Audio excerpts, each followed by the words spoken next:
Here we go with match 3 with Mono-Black Foundry. My opponent starts off with a tap land, I answer with a tap land. Not much going on in early game, but I do see that there is a potential for this to be red-green energy. Turn 2, I drop a potential removal card. They open up with a cub, which I then immediately play to tap land and kill the cub.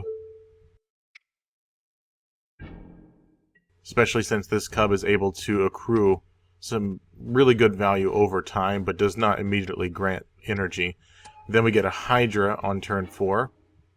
So this turn, I actually opt to play Foundry Inspector and then Drain, which I think in hindsight I probably should have just made it a little bit bigger, because on this turn they offer a fake trade with enough energy up to survive the trade, so I let it through.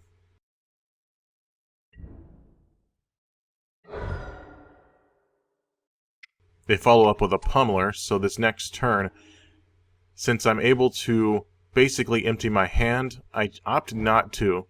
I play one of the familiars, and then I go for the kill on the Pummeler just in case they don't have the hexproof. And even if they do, anyone who's played Infect knows you want them to use their protection spells on your turn and not on theirs.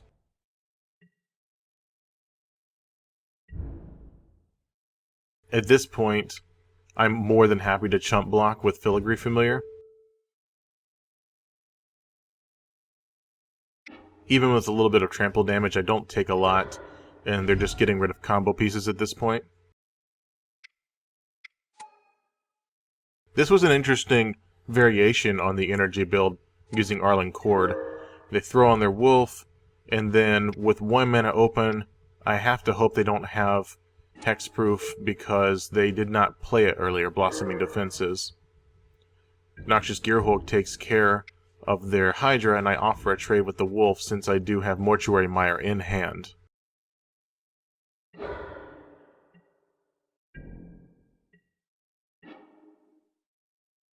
My opponent passes without doing anything really. Mortuary Mire gets revealed and they concede. At this point I bring in Hand Disruption and Lost Legacy, hoping to pick apart their combo pieces. It's not 100% effective against energy. It's a difficult matchup for a lot of decks.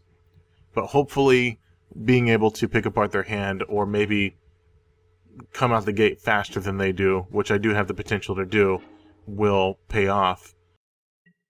Unfortunately, this is not a keepable hand with 1 mana source that's not colored. This is a good hand. A lot of potential here.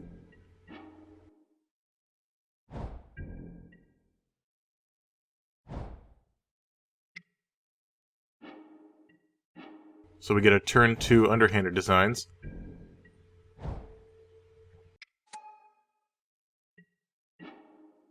I'm going to ignore the creature for now, because I looked over it, it does not give itself a counter, so I can let it sort of do its thing for a little bit. Because it's just going to get +1/+1 until end of turn. I'm even happy with faking a trade here when I know that they do have a combat trick, because I'm just going to Mortuary Mire my Foundry Inspector right back into my hand for next turn.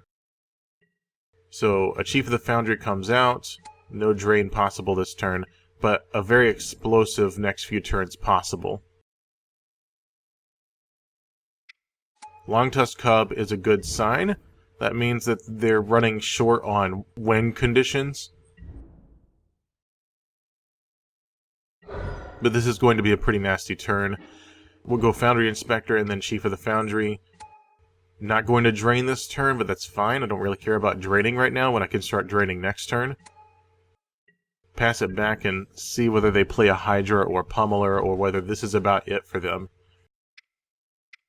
Arlen Cord's not backbreaking, and it looks like they just use her ability and then pass without attacking.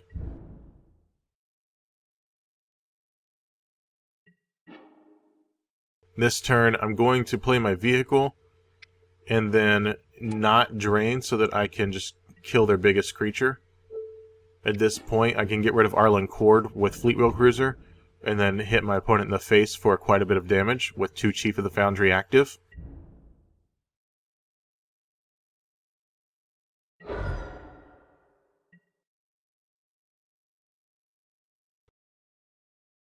and then my opponent concedes. So there we go. That was somewhat of a lucky match against Red-Green Energy, which is a difficult matchup for many lower-end budget decks. You basically either need to get lucky on them not having blossoming defenses, or you need to come out the gate faster than them. And that's what happened in Game 1 and Game 2, respectively. Alright, come back to see Mono-Black Foundry in Match 4.